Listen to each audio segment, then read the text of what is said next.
I am Lucinda. Good evening. I'm Lucinda Andriani. I serve as the Flood Control District Administrator as well as Deputy County Manager. And we appreciate you joining this evening. We're here to provide an update specifically on the government tank flood corridor area. And basically that extends from the switchback Heppel area on the west side of Highway 89 over through the, I call the Treadway area. As we all know, there's two forks, two drainage paths that government tank takes. One is to the north and then one is to the south. And we also invited a very large area of Doney Park as well. Most of the area, I think it's probably about 2/3 to 3/4 of Doney Park as well. So thank you all for joining us this evening. First, I'd like to recognize that we have our both Board of Supervisors and Flood Control District Board member, Judy Begay, is with us this evening. That serves as the District 4 Doney Park area, as well as other parts of the county supervisor, as well as board member for the Flood Control District. And then I'd also like to introduce our Vice Chair of our Board of Supervisors and also of the Flood Control District, Geronimo Vasquez, and Geronimo is going to do a few opening comments. So thank you very much, Vice Chair. Thank you. Good evening, everyone. My name is Geronimo Vasquez. I'm current Vice Chair and Supervisor for District 2. Thank you for joining us tonight. It's unfortunate that we have to get together under these circumstances. It's been a real trying summer, and it hasn't really stopped since April for a lot of folks, you, the county, all of us, and so you know, I just ask that you be patient and be strong as we get through this, and we're doing the best we can as far as the county and all the different contractors that are supporting the county and the emergency response. And we're trying to get as much as possible coverage as much as possible.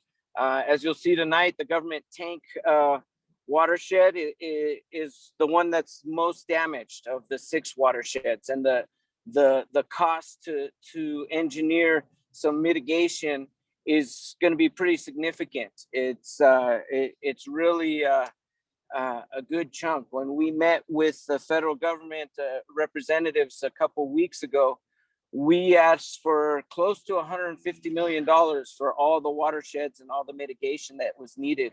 And government tank was pushing $35 to $40 million to fix. So just to give you a sense of how complex and how big it is, this is something new. This is a watershed that wasn't previously damaged in Schultz. And so now that it's been damaged, we're seeing the brunt of the water flows, and we don't have mitigation in place, and we don't have engineering in place to what's the best way to move forward. So we're really starting from scratch on this watershed, and it is going to be a process. It's very complicated. Tonight they're going to explain to you a little bit about the 3 different areas of mitigation that will help address the issues and the flows that we've been enduring. To date, these flows we've had over 40 flows this monsoons. And just to put that in perspective, last year, all the flooding that happened in Museum Flood Scar was from 6 floods. And now we're pushing over 40. And it's having impacts on the highway. It's having impacts just across the region. And so, you know, this is our long-term mitigation plan. Once you get a sense of all the pieces and how big this project is, hopefully it'll give a sense of, 1, that there is a plan and there is hope. 2, it's going to take some time to get all the pieces into place. But one thing we learned from the museum flood last year is we were able to get some funding and get some on forest measures done, so that for this season, we've had several rain events on that watershed, but we have had no flood events today. And so we're very grateful for that. And that gives us hope that when that water, that the mitigation can work. And so tonight you'll get the most complex presentation of the 6 watersheds, because this is the biggest watershed that was damaged, and this is creating the most flows that we're seeing. So again, I'm so sorry that your family's having to endure this. When we took the federal officials on their tour of the flood area, it rained out on us, and we almost got trapped. And that was the one time that I've been out there during the raining itself, and it was scary. And you know, I cannot imagine what your families are enduring on some cases a daily, other times a weekly basis. And so I just ask that you be strong, you be patient, you support your neighbor, we all get through this together. We ride out this storm, and then we get the funding to do these long-term mitigations, and so that we can protect our watersheds and protect our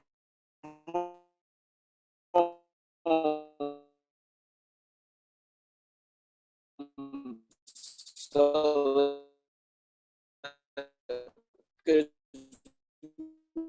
we can't keep doing this over and over again. And close to $7 million in response. And so these measures, as Kind of breaking up there. from Schultz measures when putting so again, thank you for being here tonight to kind of give you the big picture. I just said to you, everyone, good night. Thank you very much. Appreciate those opening comments. And I just want to share that this has just been a horrific summer. And, you know, this has exceeded what was experienced during Schultz and many of the areas. And for many people, it's been very challenging, both in terms of just all the dynamics and the mental impact and everything. So, you know, we're working feverishly to try to get a plan funded and in place. And we're going to take a few minutes tonight to walk through that. And as the vice chair indicated, this corridor is particularly challenging. And John, go ahead and go to the next slide here. I'm going to cover a little bit of history for some of you that may not had been here or lived in the area during the Schultz fire flood, which of course started in 2010. And at that time, the government tank watershed, a small area burned within that watershed, and it was most of the lower area, not the upper steep slopes. And we're going to show you a photograph in a minute here that I think is one of the better photographs I've seen of the watershed and how badly impacted it has been, and how severe how severely burned those really steep slopes are. And that is what's creating this dynamic and why you're seeing the torrent of flooding and the extensive amount of sediment that you're experiencing. So step back to Schultz. In Schultz, we've surpassed the number of major flood events. In the first 2 years, we had about 50 events, or over 50 events, and of which many were very significant events. And during that process, to where we are today, it literally took us about 2 years to get to the point we are today with this current post-wildfire flooding disaster. We did move ahead with mitigation in 5 of those watersheds, And until this fire, none of those watersheds says it had experienced any flooding except for a 1,000-year rainfall event that was experienced in the Brandis and Peaceful Way corridors. And Brandis had been mitigated, and it was certainly very impacted by the 6 inches in 1 hour that was received in that watershed, but the mitigation performed pretty darn well under those circumstances. And frankly, until about 2-3 events ago, it was doing pretty well until, unfortunately, the alluvial fans on Forest, the volume of water compared to what the design was, they are now unraveling. So we're seeing more impacts there in the last couple of events. Government tank, we did not pursue mitigation because those impacts had been very limited, and we had several other watersheds, 7 other watersheds that had been severely impacted, much more severely impacted, and 2 of those watersheds declined mitigation at that time. Then, of course, the county went through the slide fire and potential flooding in Oak Creek Canyon. You may remember that back in 2014.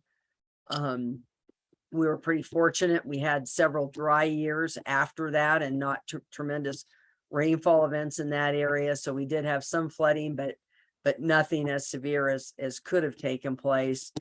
Then again, we had the North Schultz flood event in 2018. That was a 1,000-year rainfall event.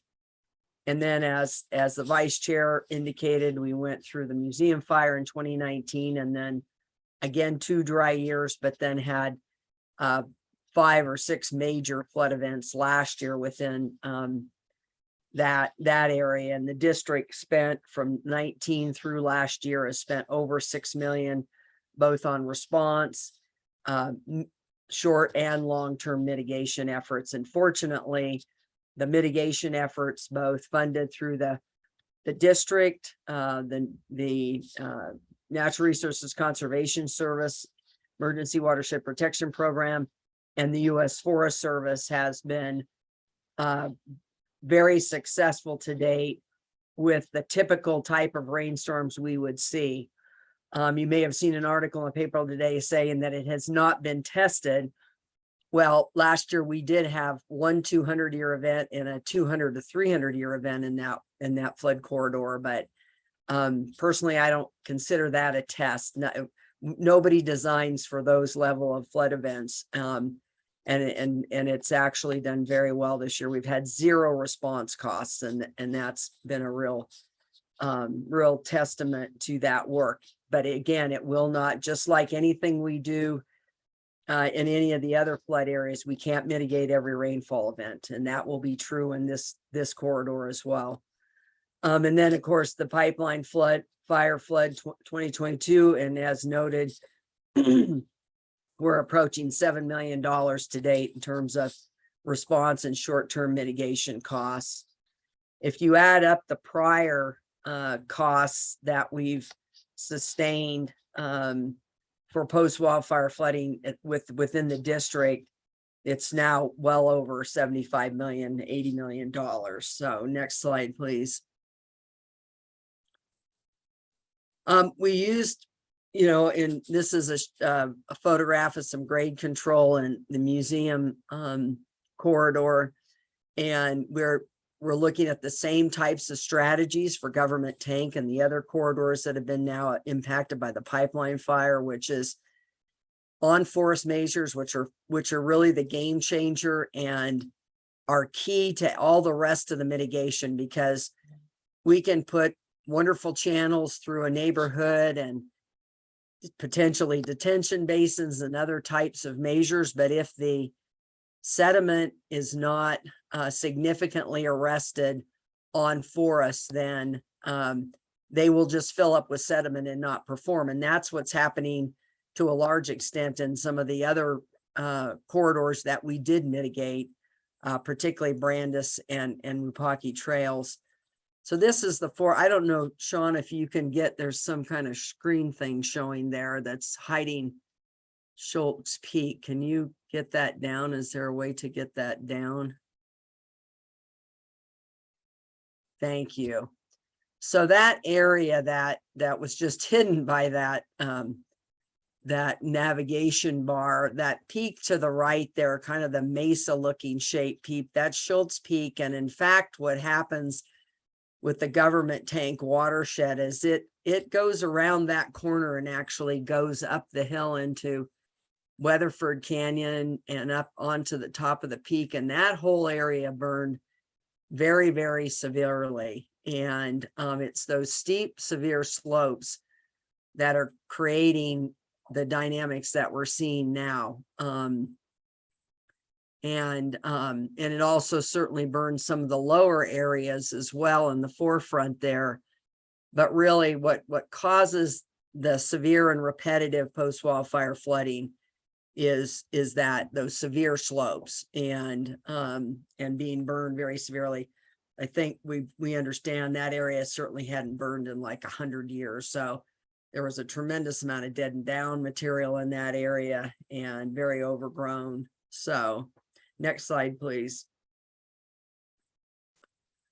And this is just a kind of a recap of what's been experienced this year. We've had, I think we're up to 42, 43 major flood events across the flood area. The National Weather Service has issued 153 flash flood warnings. We've had 43 county rave emergency notifications. And if you look at the total homes at risk throughout the area, you're looking at upwards of 1,500 plus homes. And if you look at the cumulative valuation of that area, it's at 1.3 billion. That's not the damage, that's the valuation of that property based on assessor's full cash value. That's not market value, that's the full cash value from the assessor's office. And of course, as you're all well aware, we've had multiple closures to primarily Highway 89 and a handful of closures to Highway 180 as well within the city of Flagstaff. Next slide. And I think this is a key chart that you're going to see a couple of times tonight. This is the modeling that was done, and Corey Helton with Jay Fuller's coming on next, and he's going to review some of the modeling with you, as well as what's been experienced in terms of the rainfall events this season to date. Unfortunately, we're still looking at some more weather coming, according to the weather service. They're saying looks like not much rain possibly through the weekend, but then we're looking at up to another 2 weeks of rainfall, which is not unusual during Schultz.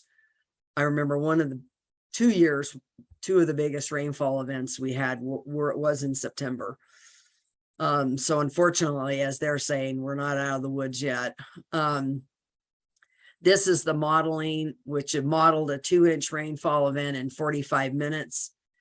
That was a rainfall event that through Schultz and looking at the gauges since those were installed in 2010, was an event that typically created a pretty significant, major flood event. And that's a 25-year event, which has about a 4% chance of happening in any given year, although it can happen multiple times in any year. So if you look at the far right column there, the one that's the highest up, that's the corridor that we're talking about tonight. That's the government tank corridor. And you can see now that those flows, and I'll let Corey get into more of the details, but is at about 4,100 cubic feet per second. That's a lot of water. At a normal flow within the Colorado River at Lee's Ferry, not this year because it's down considerably, as everyone's aware, but a normal year it flows at about 10,000 CFS, 8, 9, 10,000.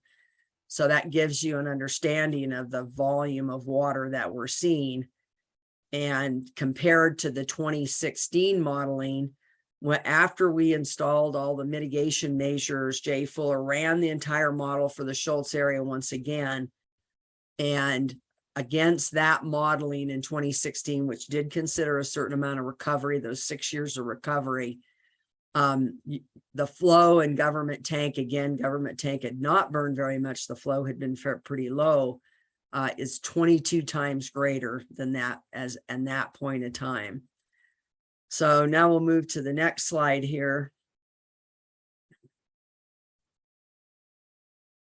And I think most of you have probably seen this. This is some drone footage that was taken by our emergency management team, and that shows the whole switchback Heffel area and the level of impacts that's taking place there.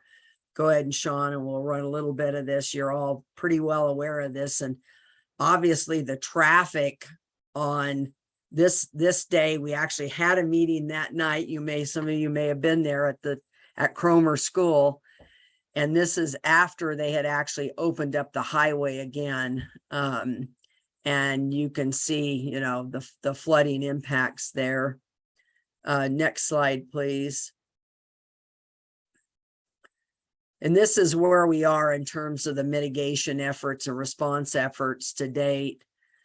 We've produced over 900,000 sandbags. We're probably up over, I haven't pulled a cost recently, but we're probably up over $3.5 million just for that cost alone. We've placed 4 miles of concrete, about 4 miles of concrete barriers. You're well aware of the exhibits that we prepared and some of the other things that we did pre and then since the fire. We've spent a tremendous amount of effort keeping the mitigation measures cleaned out of sediment, trying to keep roadside ditches cleared. We've brought in 4 contractors that have been supporting us with that. It's a tremendous effort, and I know everybody would hope that the ditches would get cleaned out immediately after every event, but there's just way too much work across the entire flood area, even with that number of contracted resources. We did secure some funding relative to both the provision of sandbags and barriers. Again, we've way exceeded that figure. And again, we've expended over $7 million to date. Down here at the bottom, it says heavier than normal rainfall. I'm going to let Corey move into that, but we've certainly seen greater level of rainfall than normal. But in fact, the actual individual flood events have not been that intense, which is really, I think, a bit shocking, because given the level of flood response that we're seeing off of these damaged watersheds, it's been significant flooding, even though we have not had a major flood event, 200, 300 year, even 100 year, even a 75 year. You're going to see that data here. Corey's going to walk through that with you. So next slide, please.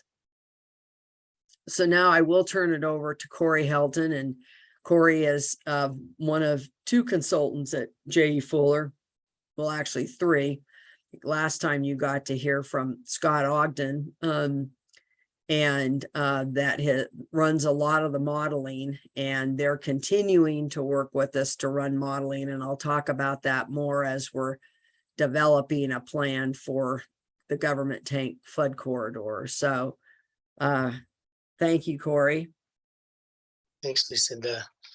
We can go to the next slide and start looking at some of this information. This is the 2-inch in 45 minutes model this is what we initially ran as soon as we got the bare burn severity up on the watershed. And so you can see that we have Highway 89 and we towards the north side of the screen, you can see Campbell Avenue, where there's some greater depths. The purple is depths greater than 5 feet. And that's going around towards the landfill area where it berms up on some berms called the Twins. And then flows come around to the north side of Doney Park there. On the south side of the 89, we're talking about the government tanks here, and that's where you see the two fans coming together, the two splits coming together for 3,509 CFS. And that's our discharge coming into the switchback and Hempelback area. This is the initial models we ran, and you can see how it shows that the road was going to be, the highway was going to be overtopped. It was going to work its way around to the Pioneer Valley area. So I'll go, these are extreme flows. This is a lot of flow. We were less than a couple hundred CFS back in 2016 per the models for government tanks. So this is a huge increase in discharge that's coming down off of the mountains because of the burn.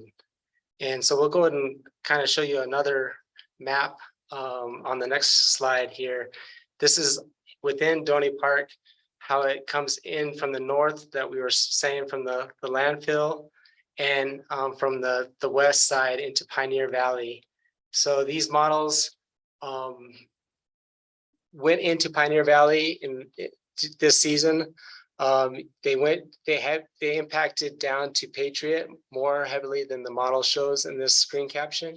So there's certain reasons for that. There's the LiDAR, there's the fences, and those kind of changes couldn't be implemented into the model in the response times necessary to get some data out.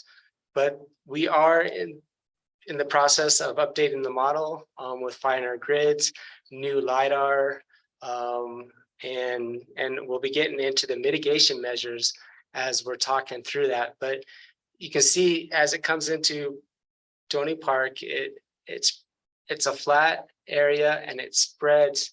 And as it comes together at Silver Saddle, so on the right-hand side, you can see downstream of Silver Saddle, it just ponds up.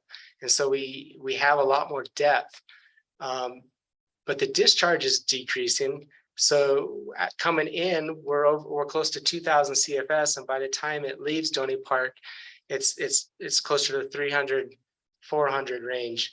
So we're accounting for a lot of infiltration within Donny Park, but it's still ponding up and attenuating, and all of that is affecting the discharge as it exits out. But we're losing a lot of volume as well. But that's more of the hydrologic end of things. But you can see the depths that we're looking at, and this is a huge numbers compared to what we even saw with the Schultz fire, especially coming through Pioneer Valley. The Pioneer Valley area didn't experience that. And again, the reason for that is the compromised watershed within the government tanks. So we'll go ahead and kind of just go next into the rainfall that we've seen this year. Lucinda, actually, we'll touch on this first. Lucinda touched on this already. Because of the compromised watershed, this is what we're seeing. We're seeing a 20 times greater increase in discharge coming off of the mountain than we were previously. So it's even with the tunnel fire, which is the orange, we weren't projecting as much impact from the floods because it wasn't up on the higher end of the slopes, and it wasn't as burning new vegetation, which is what we saw within the Weatherford. It burned a lot of new area up in there that hadn't previously been burned, and it was a high burn severity. So when you have that high burn severity on the old growth, you're going to produce a lot more runoff. So let's go ahead and start looking at the precipitation that you've experienced this season. We have the government tank water rain gauge that some of you have probably seen on the websites, that we measure the rainfall. That government tank one was installed in 2011, and you can see the first bar there is from 2011, and we have the rain totals for the season from July through September for each of the years since then. The last green, the faint green is what we've experienced this year. So we're just shy of 15 inches, but the season's not over. So that's the total we've had through this month so far. So we still have more rainfall we'll see, but so far for government tank up on the mountain where the burn scar is, we've only exceeded that twice in the past years. And so we'll have to wait and see what our final totals are. But we'll probably surpass that. We're pretty close to 2014 as well. So we'll probably surpass that year as well for total precipitation. Compare that to the landfill site down closer to off the mountain and down below. It's a little different story there. We have exceeded any previous year for that station. We're up at 13 inches of precipitation so far for the season, and we'll have to wait and see what the rest of the season brings. But it's well in excess of what we've seen in any previous year off of the mountain. So we'll go ahead and go on to the next slide and kind of show you how that compares to some of the other watersheds. The landfill is also on this one. It's the last one on your right there. So that's consistent with the previous slide. And you can kind of see how that compares to some of the other stations on that have been impacted by the rain this year. Lennox and Wapaki is on the other side of government tanks as far as the 7 watersheds that come into Timberline area. It is also up there close to the top as far as past precipitation events for the season totals. Upper Campbell, on the other hand, is one of the ones that is close to the average. And that's the second set of bar charts that you see there. And then Thames and Brandis is only been exceeded in one other year, and that was in 2018 when we had that 1,000-year event that Lucinda was referring to. So that's the only year that the total precipitation has been exceeded. So that's our totals, but let's look at the rainfall intensities next. We'll see that slide. These are the more major events that we've had. Starting on June 25th was our first rainfall event that caused some flooding, and that was on the East Pipeline Fire, and that affected Thames and Brandis. On here also on July 14th, if you look on that is for the government tanks rain gauge, and that's one of the ones that is the one that kind of measures the precipitation on your watershed. July 23rd is another one that hit the max hit on the government tank watershed. That is actually the largest event that we've measured. It measured just shy of an inch in 15 minutes, which equates to about a 5 to 10 year event. If you recall, we were looking at the model results that we were looking at were 2 inches in 45 minutes, which is more along the lines of a 25-year event. So you can see on this graph that we have not hit any of those flows, the rainfall that we modeled. And the biggest one that has hit so far on the pipeline fire scar is on the government tanks in the 5 to 10 year range. Government tank did also get the max precipitation of all the watersheds on the pipeline fire scar also on August 14th. So those 3 are events that have happened, and each of those were close to a 5-year, and one even reached up to a 10-year event for that watershed. So on a compromised watershed, unfortunately, you have the kind of flows that we're seeing coming off of the mountain, for even though these recurrence intervals aren't a 25-year event or greater, you're still seeing flows coming off the mountain because of the compromised watershed. Let's go ahead and go to the next slide. These are your intensities for a 1 hour event.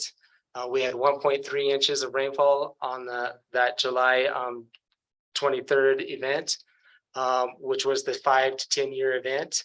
So you can kind of see how that compares to rainfall intensities in past years. We've had a couple at 1.4 inches and one at 1.7 inches of rainfall in an hour back in 2018. And that's what has been measured at the rain station on your watershed. So we'll go ahead and go to the next slide. And I think this is back to Lucinda. Yes. Corey, can you speak to the second gauge that we installed in government tank? Yeah, on the website, you'll see one more Upper Weatherford station that was installed in July 27th. So after your big event, we were in the process of getting permission from the Forest Service to put up another station in the wilderness area. We were granted that and that week of the 27th. So we went up there and installed that station. That station in the last 30 days has received about 6 inches of rainfall.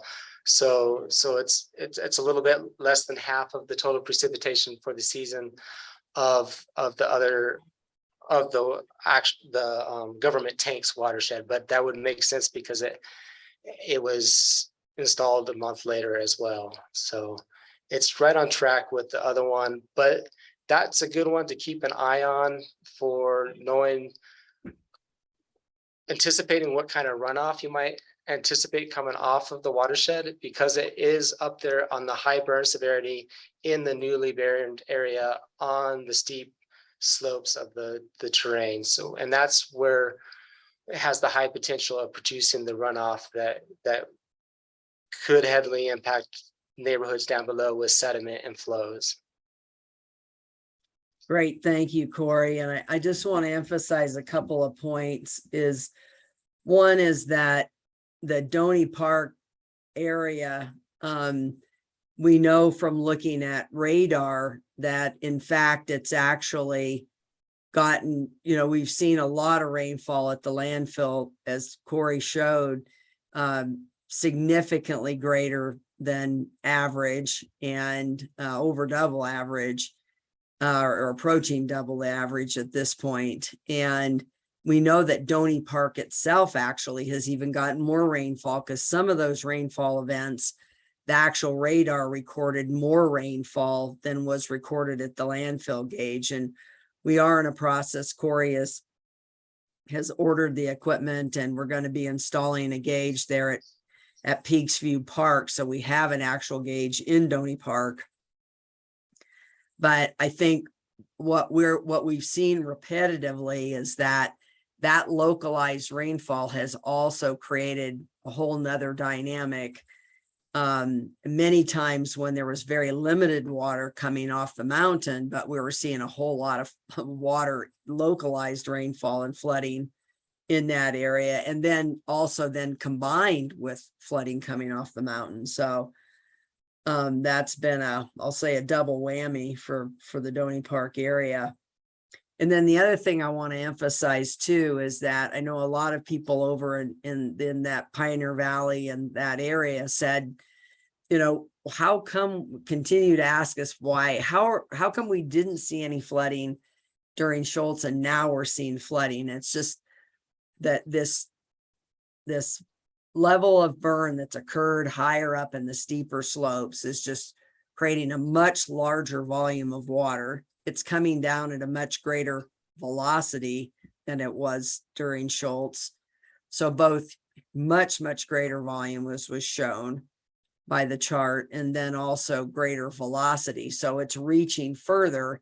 And what it's done is it's split that flow. There was no southern flow at Schultz. There was very, if any, there was very limited. Certainly nothing got to Doney Park. All the flow that got to Doney Park during Schultz went through that northern trajectory. And most of that, the vast majority of that water came from the Paintbrush and Campbell watersheds, as well as Copeland, although the Copeland ditch was constructed fairly early on, but some of those very early events, it was also that northern flow. So anyway, that I know that question keeps coming up. Mark continues to get that question out in the community, and we wanted to make sure to kind of emphasize that tonight. So now we're going to turn to the Schultz pipeline flood area, the long-term flood mitigation plan. And this is the overarching plan for the entire 9 watersheds. And basically, if you look at this, we're looking at this as 3 integrated strategies, because they all have to work together for the mitigation to be effective. And those strategies include on-forest watershed restoration. And again, that's the game changer. If we can't get that level of sediment and debris down, then anything we construct downstream, be it at the highway or in the neighborhoods, won't function effectively. The second, of course, is flood mitigation in the neighborhoods. And then third is the highway drainage improvements, and which are needed both to reduce the impacts to the highway, but also to integrate with the mitigation that we'll be proposing in each of the flood corridors. So you're going to see that I'm going to walk through this overarching plan, and then we're going to come back, and Mike Carrolley with Natural Channel Design is going to speak specifically to the on-forest watershed restoration. Then I'm going to speak briefly to the flood mitigation in the neighborhoods, as well as the highway drainage improvements, because there's a lot of work going underway currently to really formulate at least the initial conceptual plan for flood mitigation in the neighborhoods, as well as the highway. So next slide, please, Sean. So in terms of the on-forest proposed work, we're looking at 4 major watershed projects, of which the largest, that big kind of blue blob that you see right there in the middle, is the Alluvial Fan Restoration work that's proposed. And again, Mike Carrolley will get into more detail about that. But to give you, I think it's important to look at that. I know it's hard to see. It's small scale here, but to get an understanding that the one really positive thing about this watershed is there's a tremendous amount of flat alluvial fan area above switchback in that area. And that, if we can get the funding and we can get up there and get that work done, I think we all believe that's going to have a very positive impact. Again, it won't arrest every rainfall event. It won't mitigate every flood event, but it will certainly have a tremendous positive benefit, as we are seeing again repetitively in the mitigated watersheds that were mitigated after Schultz. And then you can see some of the other much smaller areas that were planning projects. And so 4 new watershed projects, that includes Schultz Creek, which flows into 180. That includes Government Tank. It includes Peaceful Way and Copeland. Those are the 4 new. Then expansion and repair on the existing 5 alluvial fans. Some are really getting, frankly, with every event, are getting more severely damaged, as are the alluvial fans above Government Tank. The natural fans, most of the natural fans that were not mitigated have all completely unraveled. And that's what we're seeing certainly in Peaceful, Copeland, Government Tank. Schultz Creek's kind of hanging in there, but and certainly Lennox, both the area that was mitigated and not mitigated is the mitigated's hanging in there, but the unmitigated is been very heavily eroded. So, and you can see the overall cost, we'll go to the next slide here, is 35 to 40 million. This is the cost per watershed, and this again is just for the on-forest watershed restoration measures, and this is the estimated cost. Again, this is all at conceptual level, done preliminary engineering, and you can see that Government Tank is the largest investment to restore those very large fans as well as some other work in that on forest area. Excuse me, next slide, please. And then we move to flood mitigation in the neighborhoods. You know, we'll talk through again government tank, but we're looking at concrete channels, bridges, box culverts, likely improvements, again, to reduce the flooding in the neighborhoods. We're looking at new flood mitigation in 3 corridors, Peaceful Way, Copeland, and Government Tank. Again, in Peaceful and Copeland, they declined the mitigation.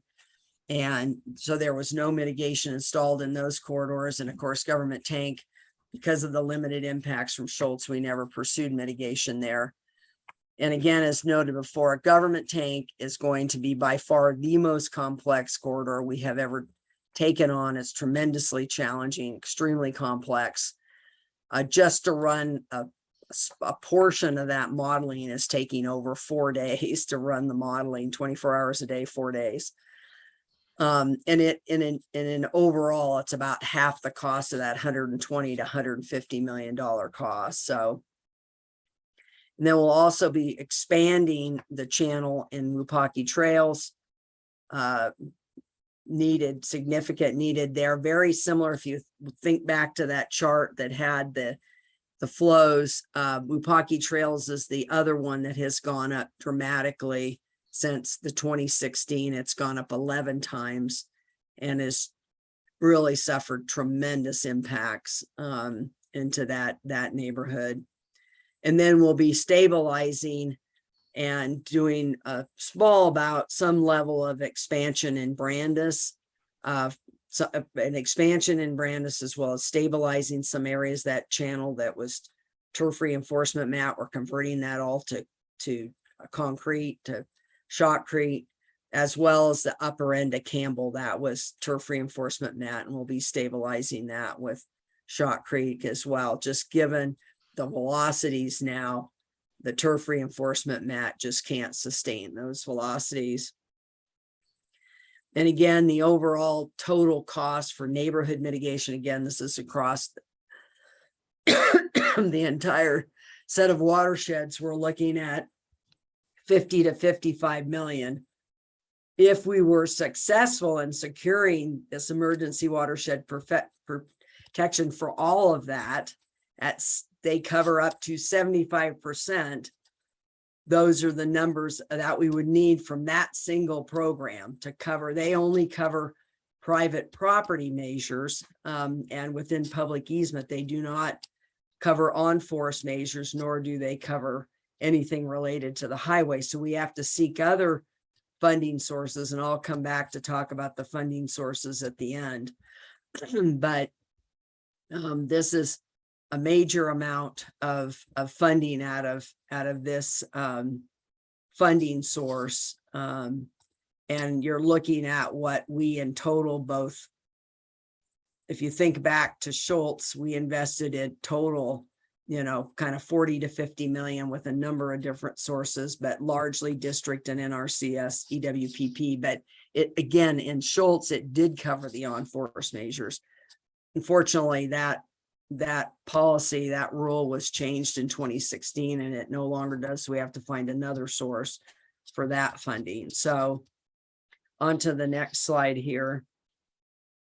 And then now moving to the highways, you'll recognize that's the flow across Government Tank. Next slide.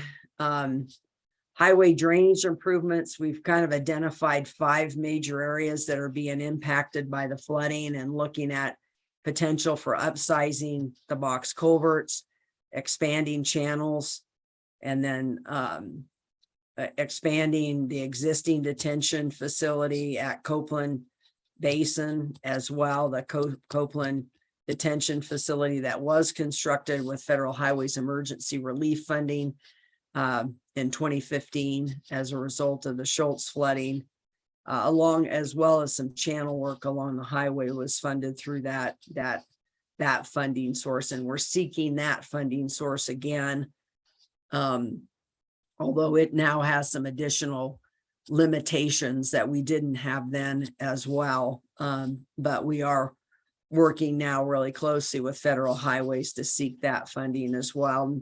Next slide shows the southern portion of Highway 89, and again shows the detention facility. We're looking at it potentially expanding that, and then in that from Campbell down through Government Tank flows, looking at a number of different potential strategies there. And right now, I want to assure you kind of everything's on the table. We're looking at all types of options. I mean, we've spent innumerable hours over the last several weeks going through various scenarios, options, and then Corey runs the modeling, and then we look at some other options and we rerun the modeling, and we're doing that again. He's going to run the modeling again over the weekend to really identify what do we think is the preferred conceptual plan. Again, this is all at a conceptual level, but still demanding a lot of time and effort to really try to understand that all the interaction through the different types of measures, both through the neighborhoods and so forth. And part of what we in terms of the modeling, one piece that we know we've seen, we've experienced through Schultz, we're now experiencing with museum, is that the work on forest, although not intended to reduce the flows, in fact, has had that impact. It's never been scientifically quantified. So we kind of always consider that our insurance policy, so to speak, kind of a reserve. And it's paid great dividends, I will tell you that, over the years. So this on-forest work, again, is really critical, although we don't necessarily have the tools to accurately reflect the benefits that are coming from it, but we certainly know there are a lot of benefits. And one of the key benefits is that, and I'll let Chris speak to this later, but is where is the water going to go? And you're all seeing that change over time. These watersheds that are unmitigated, that where it outlets into the neighborhood will change continuously. For after every flood event, it can change. It can change year to year. It can change mid-year. It can change it at any time based upon how sediment is building and or eroding above, of which it's doing a lot right now, particularly in your corridor. So next slide. So this is some, again, conceptual level figures in terms of what is needed relative to the highway drainage improvements. And you'll see we're upwards over $45 million, of which, again, the government tank, Campbell to government tank, is the most challenging of the entire challenges that we're facing relative to the highway as well. So next slide, please. So this is just the overall summary of the on forest, again, 35 to 40 million. Again, these are estimates, pretty rough estimates at this point. Flood mitigation in the neighborhoods, and then highway drainage improvements. And that's where we're getting this $125 to $145 million of, and how this plays out in terms of government tank will influence this number significantly, because whatever the level of work that we do have to invest in that corridor will influence this total cost pretty significantly. So next slide. So we have made the first application to NRCS for the emergency watershed protection funding. We submitted that. We're still waiting for a decision on that application. We have gotten some feedback. We focused on 5 watersheds, and these are the 5 watersheds where we had done either mitigation and or some of these watersheds we had done mitigation, and or we had gotten funded through Schultz to do mitigation. Again, a couple of these corridors we did not pursue because the neighborhoods declined, but but we had done a fair amount of work. We had gotten that engineering to a good 30–50%. And so we were able, because of that prior work and some of the work that we're planning to do is more of a repair, expansion nature versus brand new corridor. Peaceful and Copeland are brand new, but the others are largely expansions, that type of thing. So we focused initially on those. This application does not include government tank. I'll come to that next, but this application was something that we could get in fairly quickly because we had done that prior engineering work. Some of these corridors, we already have easements. We don't need any additional easement. We already have the National Environmental Policy Act approval on forests for much of the area, not all, but for much of the area where we're would propose to perform the work.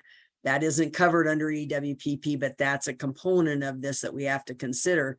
Because again, this will have to go hand in hand with on-forest measures to invest in the downstream measures and not get the on-forest measures expanded and or newly constructed, like in Copeland and Peaceful, then they won't function. So we have to do that hand in glove, and that process and the timeline has to match up largely to have that be successful. And so you can see here on the right, it identifies, what is some of the specific work that we're doing. Next slide, please. And this captures, we applied for about $24 million.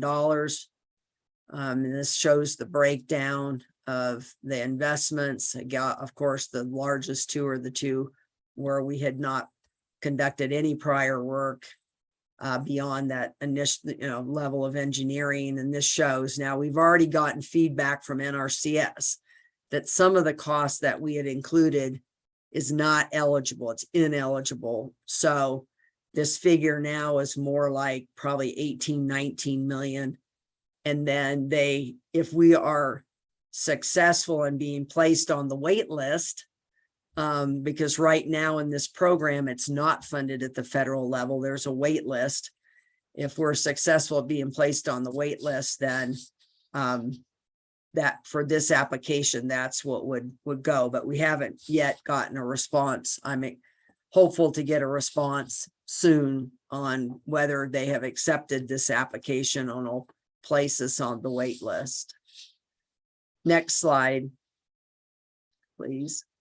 So with that, I'll come back to talk about government tank and the plan there. Go ahead and go. So now we're going to march through these three mitigation elements related to government tank. Go to the next slide, please.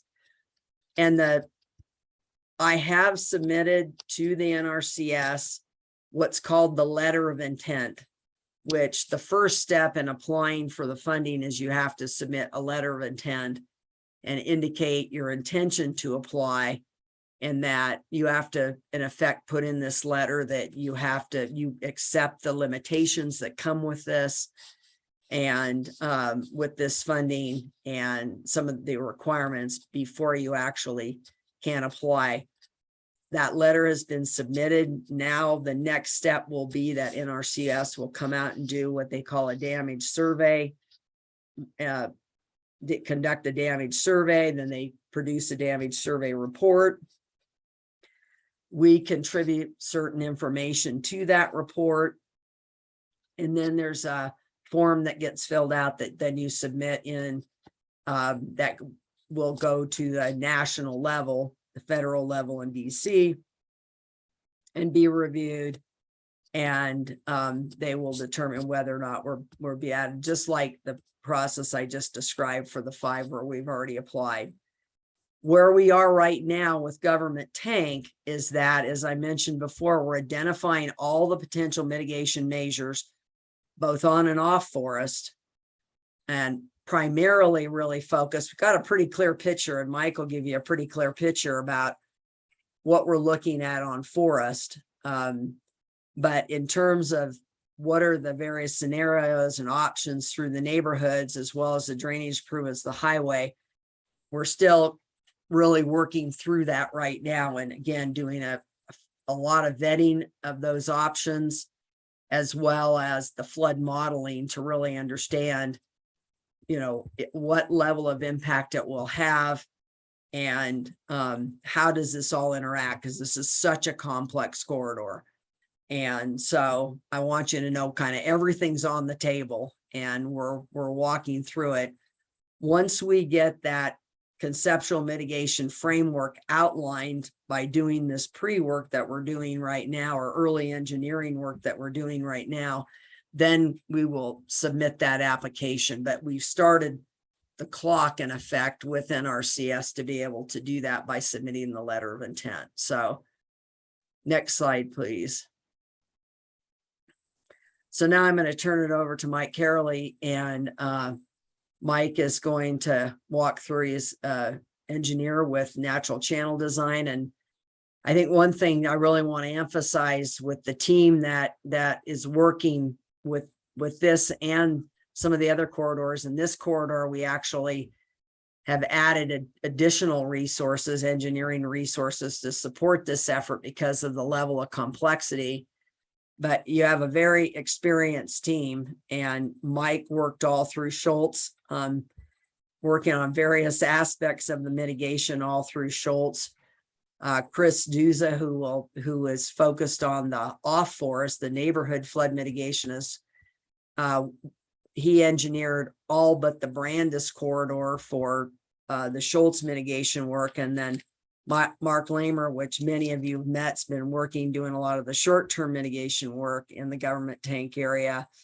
He's also very focused on the long-term mitigation for that corridor, and he worked on Schultz as well. So we've got a very experienced team, a great team, and we're very fortunate. And that's one of the reasons that we're able to move forward really quickly. And then also with this experience and support that we get through J.E. Fuller. So go ahead, Mike, and Mike's going to share again kind of a high level understanding of where we're going with the on-forest measures. There's certainly a lot more work to do. I don't want to say, this has got to still go through a real engineering exercise, but I think you can get a pretty good feel and for what would be done and the types of measures we're talking about. And again, we're extremely fortunate in this watershed that we have a lot of a fan area to work on. Excited about that. So thank you, Mike. Yeah, thank you, Lucinda.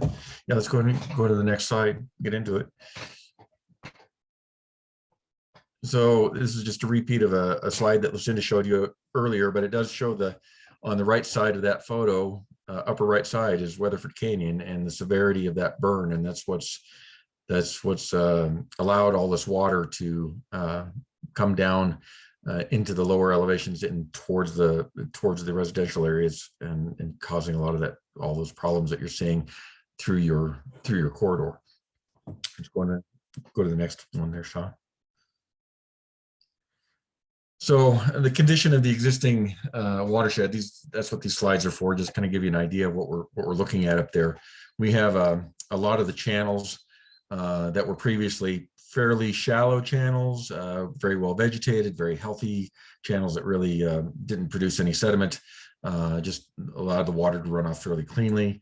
And now the condition of the watershed up there is where we're getting deep incisions in the channels and valleys that allows it to source a lot of sediment and send it downstream. On the left there's a alluvial fan up towards where the 556 road meets the 420.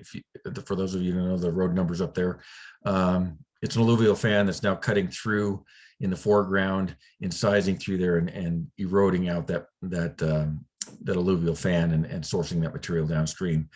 On the right, we have, this is at the 420 road where the Weatherford Canyon wash crosses. This was one of the earlier storms, I believe, in the season. The scale of this cut, the photographer standing right on what was the roadbed, and the depth of this cut is in excess of 10 feet. Some of those boulders in the foreground are about 3 foot to 4 foot in diameter. And that just cut right through the road. And of course, where it gets cut, the water just takes that sediment and pushes it on down the hill. Let's go and go to the next slide. On its way down the mountain, on its way down the hill, in some areas it tend to grade. That's what these pictures are showing.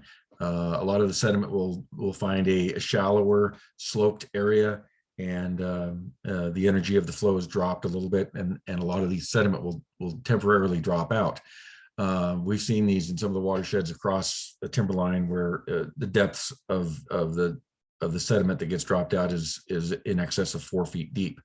But the problem with that is that in these repeated storm events like we've seen this year, is that the very next storm event will find a weak point in that graded area, and then the sediment just cuts right, or the water just cuts right through it again and pushes continues to push that sediment downstream. So you get this pulse effect where one storm will bring down some material from high up in Weatherford Canyon, it'll drop it out, and then the next storm event just keeps pushing it downstream right on into the neighborhood. Let's go and go to the next one. Ooh, it went backwards. There we go. So this is an example of one of the goals of what we're trying to do is we're trying to take those incised channels, the degraded alluvial fans, and trying to restore them. These particular photos are from the museum fire, some of the work that we completed this last year. Photo on the left is where Carol is standing, is on what we call the West Trib alluvial fan, where some of the post fire water runoff just cut right through the fan in depths to 5 to 10 to even deeper gullies that were formed, and then every subsequent flow event's just able to source that sediment. It erodes the banks, it down cuts in the bottom of the channel and brings that sediment down into the neighborhoods that are in the residential areas down below. On the right there, that's after we restored the alluvial fan. Where Carol is standing right there is in about the middle of that fan. That fan, we graded it out, basically made it a sloping plane. And this particular fan is over 200 feet wide. And it, what is allowed, what we've seen this year, as it was intended to work, the water coming out of the West Trib watershed of the museum fire is allowed to spread out from flows that were potentially 6, 8, 10 feet deep in a narrow gully, now spreads out across that 200-foot width fan, drops its energy, drops a lot of that sediment, and then is allowed to continue on down towards the neighborhood, where the reduced sediment supply then is a lot more easily carried by the neighborhood infrastructure. Next slide, please. So some of the practices that we do, in addition to the previous slide where we're building these alluvial fans, we also have, we put in grade stabilization. The upper left two photos are what we call sills. We build those perpendicular to the direction of flow across the alluvial fans. That's to hold the grade. So when the water flows across them, it doesn't have the opportunity to down cut through there. We put these log sills or rock sills at certain intervals depending upon the slope of the fan, and that just allows the water as it's flowing across, going down slope on the fan, to not be able to dig quite as deep in there and create those gullies that then would continue to source sediment and send it downstream. It stops that erosion. The top right and bottom left are examples of in-channel grade control that we install. These particular two are called cross-vein weirs. We put them right in the bottom of the channel. Large rock, as you can tell by the workers that are standing on them, some are in excess of 4 feet in diameter. That where we do have the water concentrated in channels, then that prevents the down cutting in the incision within the channel. It also, the arms going out there of these structures protect the the channel banks and reduce the potential for erosion coming off the banks and reduce that sediment being generated. And go ahead and go to the next slide. More practices we have here is just another example of a log sill being installed in grade. We use logs and we use rocks. Logs we've used a lot in the past because they're a material that's available as we are grading and grading the fan, leveling it out, or creating that sloping plane. Some trees have to be removed, and rather than haul those off, we were able to use them as grade control. And yes, they are temporary because they will rot over time. But what they do is allow us is while the fan is revegetating, they're there to hold the grade, prevent the incision until the vegetation and the root mats can grow. So it reduces that erosion when the fan is most vulnerable. And the photo on the top right there is an example of a fan in the Museum Fire Watershed. It's the Paradise fan. After we're all done, after we get it all graded out, then the hydro seed, we seed it with vegetation, seed it with the native vegetation, native seed, and apply wood mulch or hydro mulch to allow that seed to germinate or to assist in germination. Next slide. So I think you've seen this slide before or something similar to it. This is particular to the government tank watershed, some of the practices or some of the areas that we're working on. And the on-forest work would extend all the way from essentially the 420 road on the left and a little bit beyond, a little bit upstream of that, on down to just above the Switchback neighborhood there. On the upper end, it's still kind of steep. The valley types aren't wide enough to allow for alluvial fans to be graded out there. So what we are planning on doing up there is installing a fair amount of that in-channel rock grade control to stop the sourcing of the sediment in those channels as we're seeing now, just to stabilize those channels and reduce that amount of sediment that's being generated.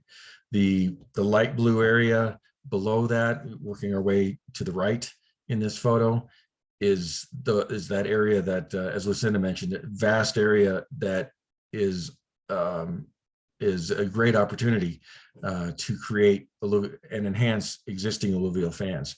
Some of those fans have been cut through this summer, but we would restore those and expand them in some cases to maximize the area where we can, all that water that's coming down from the high elevations of Weatherford Canyon can spread out, dissipate, again, drop that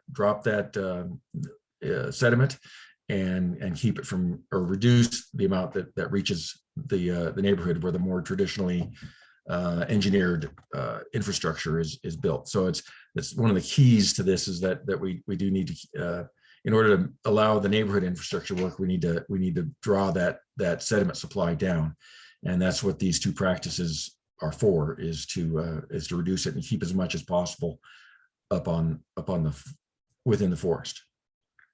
And next slide, please, Sean. So once we get down close to the neighborhood, we have to terminate that alluvial fan system, terminate that work, and we typically do that in what we call a terminal trench.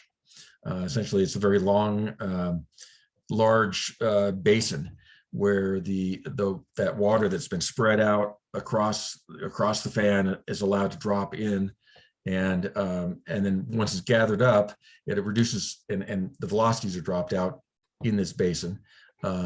It provides an opportunity to peel that water off in one or two channels, and then send that via what we call a transition channel from the forest to the more traditional engineered infrastructure through neighborhoods.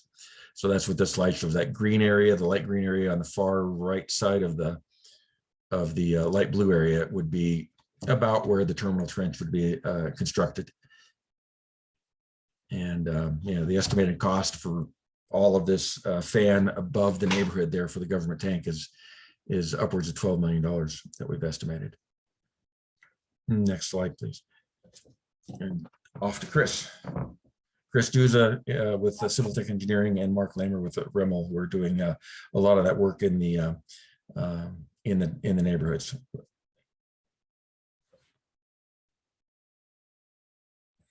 Thank you, Mike. Appreciate that. And just a couple points to emphasize is that little bit of background, because I know some of you didn't hear this necessarily this story during Schultz, but natural channel design after the 2010 Schultz fire, they went out and looked at all the channels that had come out of fires around the peaks and in some other similar type areas across northern Arizona. And they looked at, you know, fires that were 75 years old, some were 40 years old, some were 10 years old.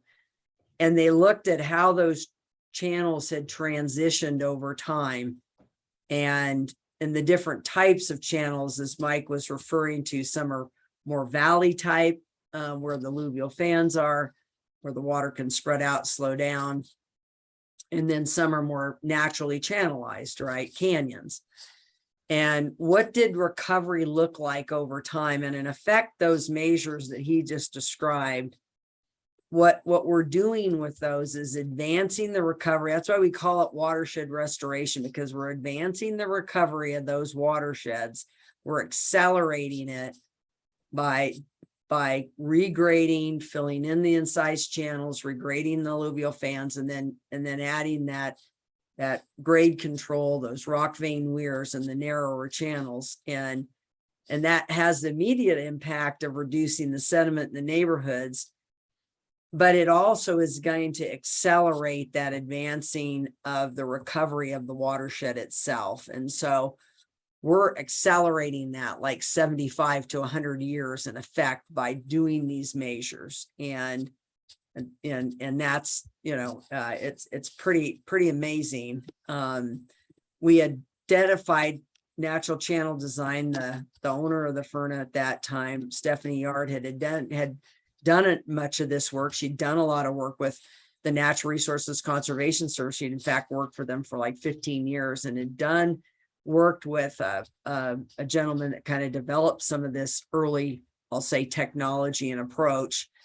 And then natural channel design kind of took it, and I always say put it on steroids, and actually engineered these measures and did a lot of analysis to look at what is the sediment loads, what are we trying to arrest in terms of sediment on forest. And there's a lot of science behind this, and it's proven to be very effective, and they're working in a lot of other post-wildfire areas now as a result of that. So again, those fans, the purpose is to spread out the water, slow it down, let the sediment drop out, but it also gives it an opportunity to infiltrate too, and what they call attenuate, reduce those flows. So unfortunately, most of those fans now have been cut through, and they're sourcing sediment. Instead of arresting sediment, they're sourcing. And so we're going to try to arrest that source of sediment along with the channels with the grade control. So next up, we're going to talk about the flood mitigation in the neighborhoods. And I'm going to kind of hit some of the highlights, and then I'm going to turn it over to both Chris and Mark to add some comments relative to that. And again, you know, we're early in this process relative to identifying a conceptual plan for this corridor, given the challenge and the fact that we had not done work prior. You know, we're really starting here from ground zero. Fortunately, we have a very experienced team, so we're not starting from ground zero. But in terms of that work, we are starting from the beginning. And you know, frankly, in Schultz, we weren't at this point, and it took us about 1.5 to 2 years to get to this point. So we've really accelerated this whole process. So next slide, Sean. So just reiterating what I said, you know, we're trying to identify all the potential flood mitigation, potential types of mitigation. This is a channel that was constructed out in the Mountain Dell area. And, you know, this is a traditional rectangular concrete channel. That doesn't mean this will happen. in your area or in your neighborhood, but this is one type of measure that is being considered, but we're looking at a large range of measures. And again, vetting those measures and running some modeling now just to even get to the conceptual level. Next slide, please. So some of the types of measures that are being vetted and modeled are channels, detention facilities, additional berms. In fact, then when the water gets to Donny Park, depending upon how much water ultimately makes it under the modeling, gets to Donny Park. In fact, even looking at having to employ injection wells or dry wells, because as we know, Donny Park doesn't really drain. It's trying to get to the Rio, but it's not getting to the Rio. It's very flat and it wants to pond, just like we see on the diagram on the right, where we see a lot of significant ponding. And so again, this is a really, really challenging engineering effort. And go back to the slide prior there, Sean, for a second. I'm sorry, go to the next slide. Yeah, thank you. So I think another thing to be aware of that we're looking at and is south of Landfill Road, when we talk about berms. As you know, south of Landfill Road, there's an area between Landfill Road and Donny Park, the developed area, that is within the Forest Service area. And we're working with the Forest Service to potentially construct a set of berms there, a new set of twins on the north flow out of Government Tank and Campbell and Paintbrush.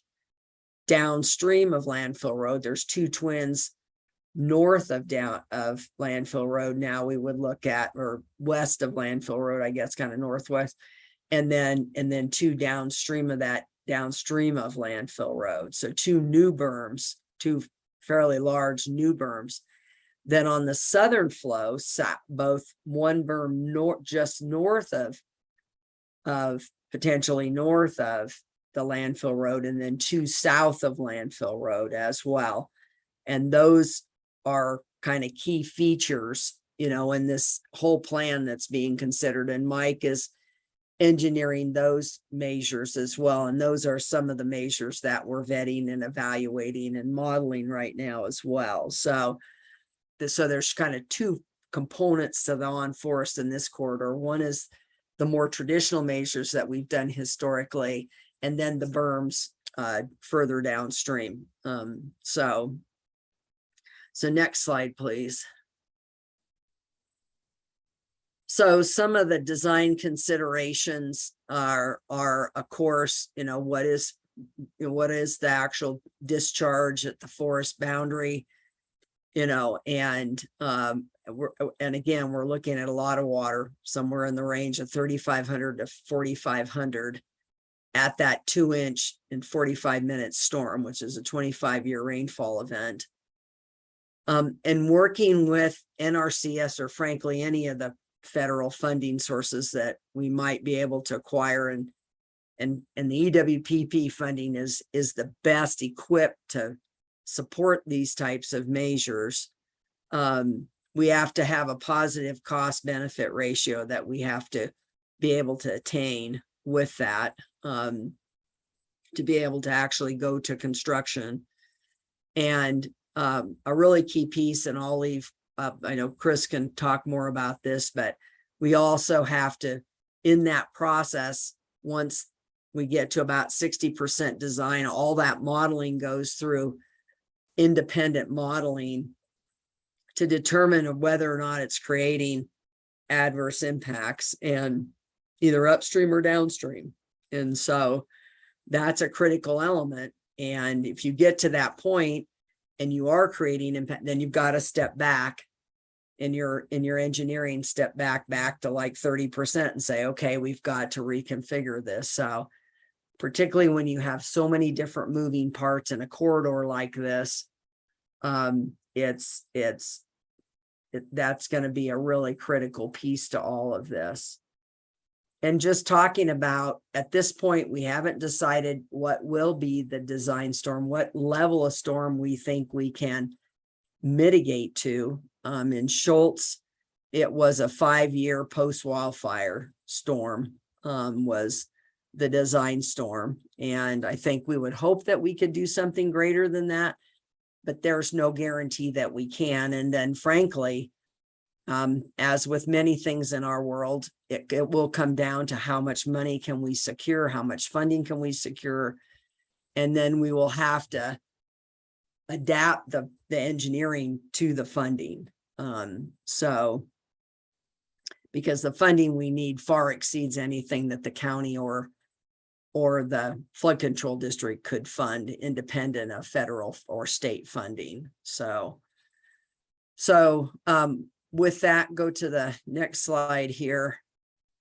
Or go back to their side, and I'll go ahead and let Chris go back one slide here there, and I'll turn it over to Chris and Mark if you have some additional comments that you want to share. Well, I'll start off. Thank you. Good evening. So as Lucinda explained and Mike explained a little bit further, as we look at the mitigation efforts in the neighborhood, really what's key to making these mitigation efforts in the neighborhood work is that on-forest work. Right now, with the condition of the watershed and the alluvial fans, as you saw in some of the photographs, we have these really well-incised channels that are coming from the top of the mountain, basically down through the alluvial fans right into the neighborhoods. So where we previously had an unburned watershed that was essentially not quite so efficient in delivering water through the watershed from the top of the mountain to the neighborhoods, because of the fire, we've created a very efficient watershed in terms of conveying water all the way from the top of the watershed down into the neighborhood. And that's essentially by virtue of these incised channels. So as a result of these incised channels, as Mike was explaining,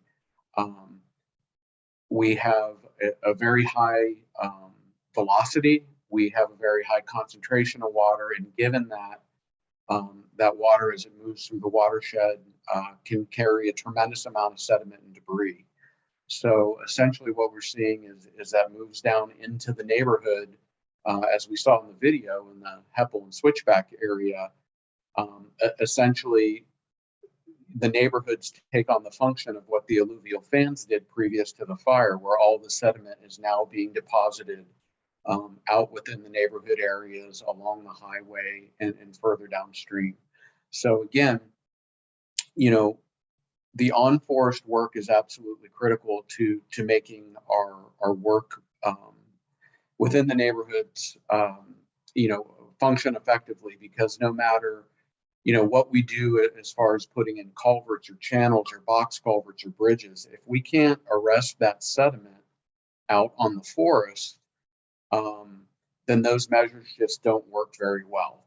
So, so we, you know, we're very reliant on it, and we've seen historically that these measures have worked very well. You know, it's really, you know, those alluvial fans are just reversing what's been done by the fire. As Lucinda said, we're accelerating that mitigation, spreading that water out and allowing all that sediment to fall out. So again, you know, the on-forest work is really what makes the work through the neighborhood work effectively. But again, you know, when we're talking about, you know, 3,500 or 4,000 CFS, we're talking about a tremendous amount of water that's moving down through this watershed. So, you know, things like detention are going to be critical. You know, detention basically means, you know, a ponding area where we can hold that water back and then release it at a lesser rate that it comes in, which allows us to put in, you know, maybe smaller infrastructure that can be used to convey through the neighborhood, which will be especially important in the Donny Park area.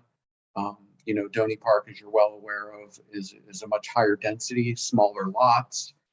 there's just not a lot of room, to put this type of infrastructure to convey, these very significant flows through a neighborhood like that. Not only is it very flat, but it's a higher density neighborhood. So these are a lot of the things that we have to consider. Can you do the next slide, please? So again, Lucinda touched a little bit on these things. Can't really overemphasize the importance of the no adverse impacts modeling. And like Lucinda had mentioned, that's done by a team that's independent of the team working on the design.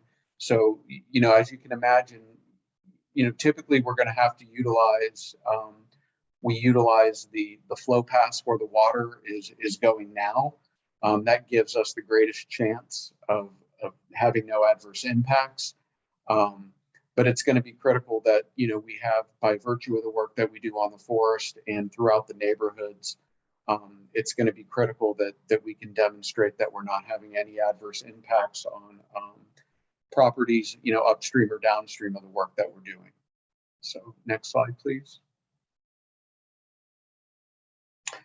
So again, moving forward, there's still quite a bit of work that we have to do in this corridor, as well as the other corridors. The funding that we're asking for is far in excess of anything we've done with any of the other fires with Schultz or with Museum. And as Lucinda had mentioned, this particular corridor, the government tank corridor and the watershed, has been so severely impacted by the pipeline fire. It's really the watershed that's been most severely impacted, and it's going to be about half the cost of the funding that we're trying to secure. So it's very complex.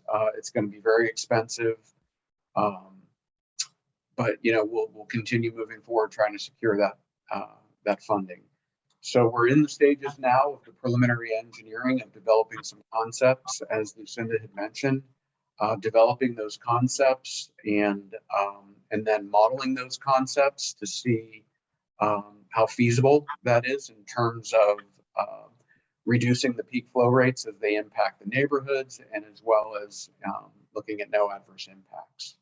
So, as we develop that, we hone in on a final plan. I know there'll be additional meetings that'll take place with the neighborhoods and the residents in the area, where we'll work together to ultimately finalize the engineering and move towards construction. Which, another element of finalizing the engineering and moving towards construction is getting all the permits that are required from the various agencies. Because this watershed didn't burn as part of the Schultz, there was no prior NEPA clearance that was done. And so that is a process that we have to go through. I believe that process has already begun on getting the NEPA clearance in these areas that we want to work in the forest. As well as, the permits that are necessary with ADOT and utility companies and all those sorts of things. So, finally, when we get through all of that, we'll be engaging with contractors. We'll actually be engaging with contractors probably in the design process, looking at things like constructability and value engineering. And then, of course, trying to time everything. We do have a short construction season in the Flagstaff area, given the winters there and the summer monsoon. So we do have a limited window to try to get things constructed. So we'll be thinking about the timing of building all these improvements as well. So if we could go to the next slide, please. I think that's it. I'll give it to you, Lucinda. Yeah, Mark, is there anything you want to add? Did we lose Mark? No, I don't think so. I think it's been pretty well reiterated. This is a very hard hit watershed. There's a lot of different things going on. In addition to all the long-term stuff we're looking at, we're also looking at what we can be doing for mitigation in the short term still. So Great. Thank you, Mark. And thank you, Chris. Sean, go back one slide there. I just want to touch on a few points on this last slide,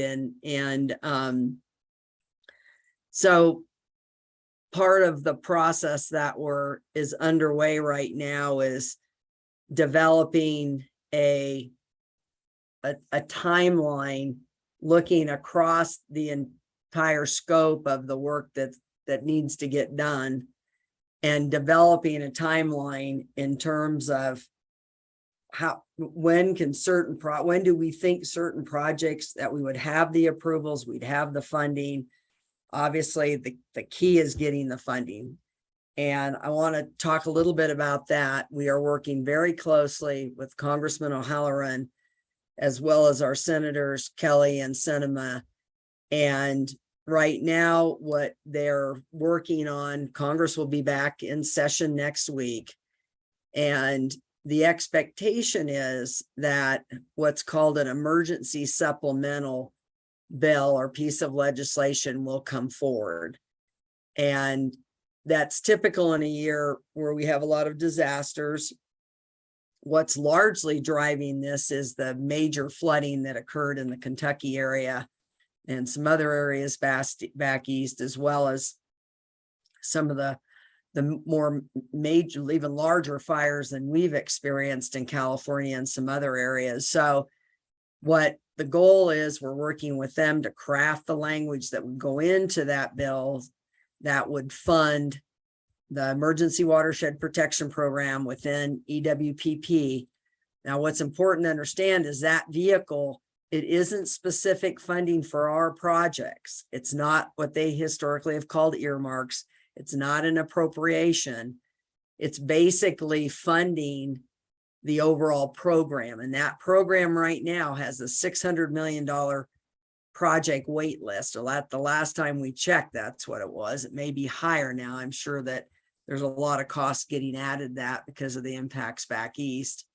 And obviously we're hoping wanting and planning to add our projects to that wait list, is to get that program funded and through that process. In addition, we've got to identify an appropriate funding source for the on-forest measures and get that funded, likely coming through the Forest Service. But, you know, they're looking at the right vehicle. Again, what is the right, because they can fund programs, they can't fund projects. So where it would be the right funding to support that type of project. And then it appears that the Emergency Relief Fund through the Department of Transportation, that's pretty well funded. EWPP was also funded to the tune of $400 million under the Infrastructure Act, and they've already worked through all of that funding and still have a backlog. So that's how significant the impacts of all these disasters around the country over the last couple of years has been. So it doesn't look like we'll need to pursue that for emergency relief, but we also don't know that all of the projects that we've identified on the highway will qualify under emergency relief. We hope they do, because that's actually the most easiest program to work with. And it's really focused pretty much entirely on disasters, but we have to meet a certain threshold. We met the financial threshold, but there has to be a certain level of damage that has to take place with the actual facilities, the actual drainage facilities, to actually qualify for that. So we may have to go and seek funds through a different program. We're looking at another program called the Protect Grants, which also provides funding toward resiliency or post-disaster projects within Department of Transportation, federal highways. So those are kind of the three elements of the funding that we're pursuing. And fortunately, we have a lot of support from our congressional delegation, and they are working very hard to put that together and to start working with their colleagues in Congress to generate the support to hopefully get that approved. But all that funding, if it doesn't happen through the emergency supplemental this fall, and they usually in an election year shut down in early October to go off and campaign, that then it would have to come back next winter, spring, when Congress comes back in January, and it would have to go through another type of appropriations process. Or if earmarks still exist, then depending upon what happens with Congress, could we in fact get an earmark for the specific projects then? So we've got a backup plan if this doesn't come forward, but so this is the process that we're in right now. So managing that piece of the process is an important element. And yesterday, the people that we work with that help us communicate with our legislative representatives and members of Congress across the country that work with us out of Washington were here. They did a tour with us to see the area so that they have a ground view of and a ground view understanding of what you are experiencing and what is taking place in the neighborhood. So they came away with a very good understanding of what the impacts have been, so they can help convey that to Congress people who might be from Minnesota or Florida or other states that don't even know that Arizona has a monsoon season.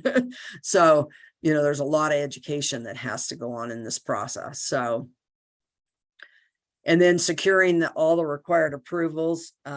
We have met on a couple occasions now with the local Forest Service. We've also had a meeting on August 17th where a Deputy Undersecretary with the U.S. Department of Agriculture participated in that meeting. The Natural Resource Conservation Service reports to that Deputy Undersecretary, and she was on the tour when we saw the flooding and experienced that, as well as we had the Chief Deputy for the Forest Service with us that day, as well as our state representative with Federal Highways. So they've all gotten to see the real world of what flooding looks like in this area. And we went through an extensive presentation with them and working with them. But again, it's got to go through the congressional process to actually get those programs funded. So, and then of course, another key component of this is the flood control district has to identify the funding and how is the district going to fund the various matches that we may have to make. Certainly we know we have to match EWPP funds, may have to match other funds. And typically the highway funds have to be matched as well. And then there are costs that are not eligible. We got told recently on EWPP, they've now eliminated, for example, fencing. They don't support fencing. We're under Schultz, they supported re-fencing areas along channels, things like that for public safety. And they're now have actually eliminated some of the public safety measures that go with these measures, which then that cost will have to be covered by the district. So there are those ineligible costs that come relocating utilities. So we'll be working with utilities and frankly expecting the utilities to step up and help with those costs as well. And there'll be impacts from that as well. Donny Park Water, APS, Unisource, the communications companies will, and some of these corridors will have a great, some more than others in terms of impacts of relocating utilities. We also have two kind of unique assets in this area that we have to manage as we put this mitigation in. One is a transmission, particularly in your corridor, we have a gas transmission line. We also have an AT&T fiber optic line that goes through this area that's very high value, high security asset. And we have to work very closely with them in terms of the engineering and how to manage around those assets. So we don't obviously have impacts on those assets as well. So a lot of complexity to managing these projects and face very similar complexities during Schultz. But again, this corridor in particular is very complex, and it's going to be very challenging. And then working through that contracting process, we're looking at how to structure that contracting process and to have it be the most efficient and effective process for moving through the engineering and construction as quickly as we can. So, and then we have limited construction, as Chris said. We found during Schultz that we had hoped we would get a lot more during like fall seasons. We got very little done during fall seasons. Really, it was primarily the lion's share of the work was done spring into, late June. And so able to get a little bit of work and some work done, but very little work done. Typically we use that fall time to relocate utilities. So when we started the project for real, so to speak, that next spring, we could move forward fairly quickly. So a lot of challenges, but we've got a great team, and we'll keep moving through those. So I know a key question is for this corridor, how long is this going to take? And I'm building that timeline as we speak, and looking at building that timeline, because that timeline of construction is also defining the financial plan that will go hand in hand with this. And how does the flood control district and or county identify the funds, again, to match whatever federal funds that we can secure? So on September 20th, there'll be a presentation to the Flood Control District Board of Directors. It will be recorded. It is a formal Board of Directors meeting, public meeting, and certainly you're all welcome to attend that. It'll be in the morning from 9 till noon. It will be recorded.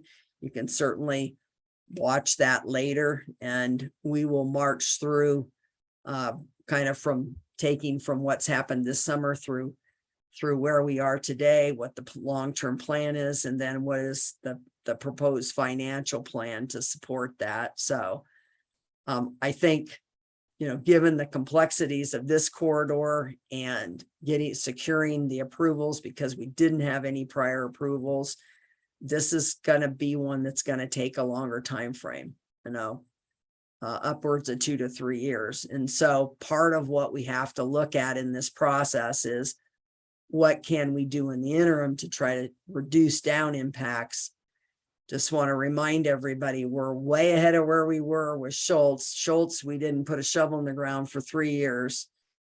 And, it took us about 2 years to get to the point we are now where, we were working through what we're working through already. So we're trying to move this as quickly as possible, but there are some things that just have to take time, like doing this conceptual work up front. And because obviously whatever we construct, we want it to work. And again, it will not arrest every rainfall event. We're going to have bigger events, and it will, could well overwhelm those systems. But for most of the typical events, these measures should have a very positive impact on reducing the impacts to private properties and to homes. So, and obviously that remains the focus in reducing down the threat to lives, obviously, is primary. So one thing I wanted to share is that our emergency manager, Wes Deason, has been working with the Small Business Administration, SBA, and they have determined that we're likely going to be eligible for, this area will be eligible for low interest loans to help cover the costs of potentially, we've been qualified under property damage and property impact. We understand if we qualify for that, we'll also qualify in terms of low interest loans toward home repairs and that type of thing. This has not been a program we have ever qualified for prior, so we know very little about it, about the eligibility, what the process is. We understand that process is all managed by SBA. Right now, Wes is working with them to work out some of the details about what is the time frame within which, these events had to happen.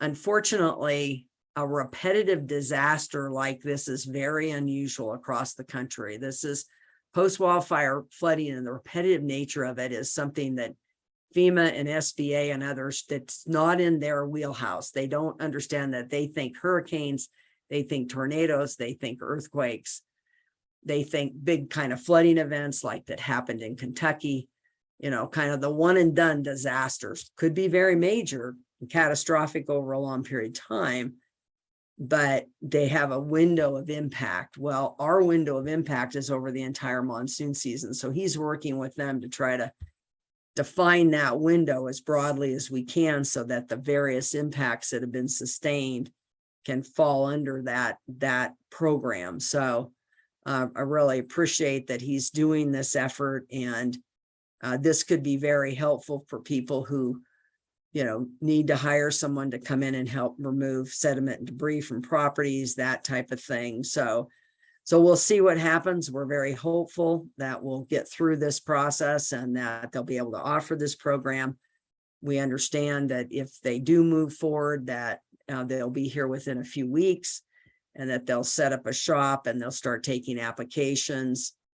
And they won't be managed through the county or the district. Will be managed through SBA, and they will be making the decisions on eligibility and those kinds of things. So we will certainly provide any of the information that we have.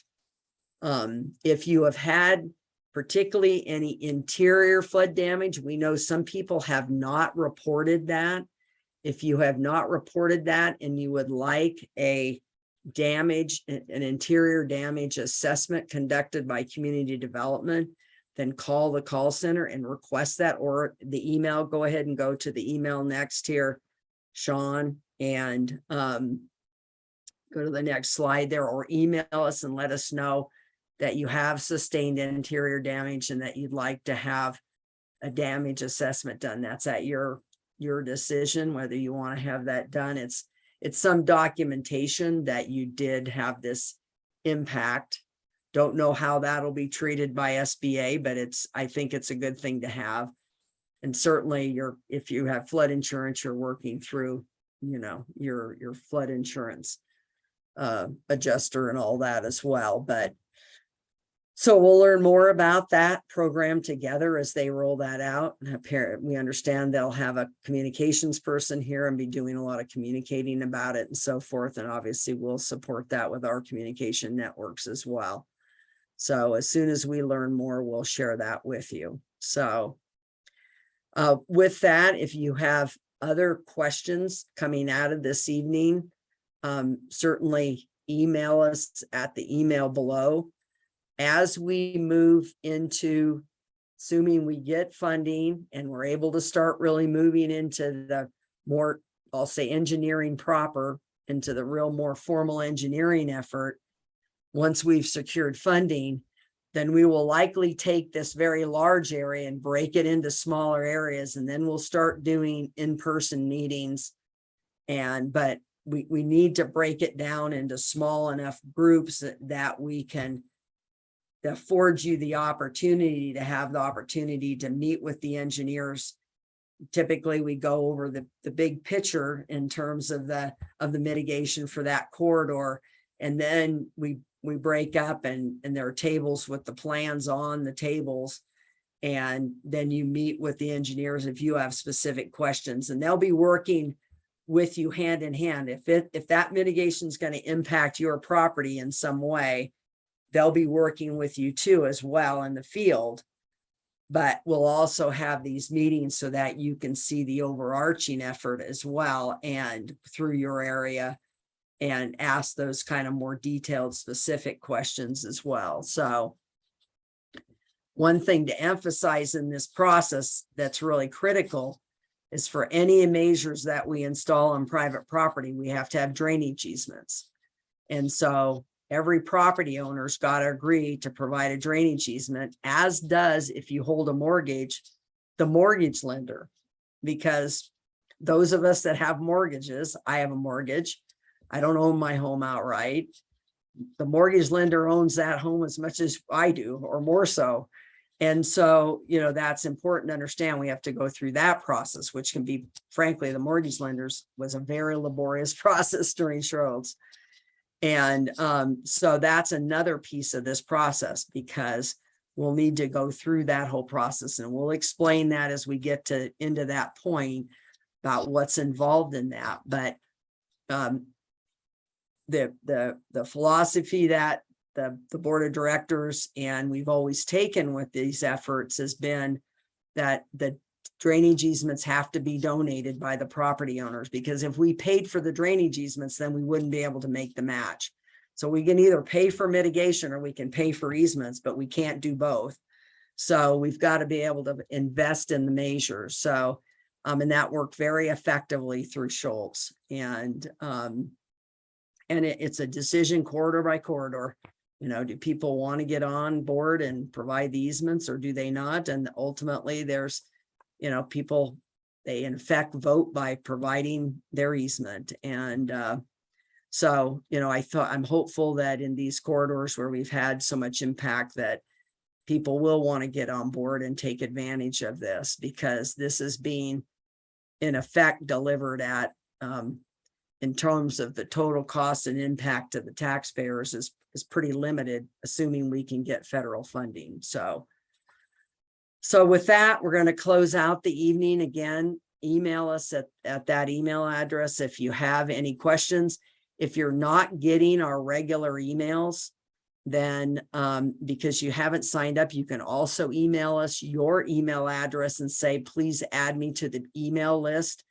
And we will start generating emails by corridor as we move through this process. So having your email address and being able to communicate with you specifically about what's going on in your corridor is going to be more and more important as we move forward. So if you haven't provided that yet, I strongly encourage you to do so, and really strongly encourage your neighbors that may not be participating tonight, that they get us their email address as well, so we can keep you informed. So with that, thank you very much for taking the time to join us tonight. And again, hang in there with us. This is going to be a long haul, but we have to remain positive. People always ask me, the media asks me all the time, are you optimistic? I am always optimistic. We have to be believers. We have to believe that we're going to get this money. I know that our team can deliver this engineering. I know our construction team will deliver the construction. I know that we can do this, and we have to believe, and we have to keep marching forward and look forward. A lot of people are upset about what's happened and what's gone on, and we certainly understand all that. And we can't do everything we'd like to do on private property and all of that. But in the end, we've got to effectuate this long-term mitigation. That's the bottom line. The bottom line is going to be getting this long-term mitigation in place. So hang in there with us, and we'll be back to talk with you and update. We'll be updating again through the emails as this process marches forward. So again, thank you for your engagement tonight, and have a good rest of your evening. And as I mentioned, unfortunately, it looks like we're still going to get some more rain. So be ready. Thank you. Thank you, team.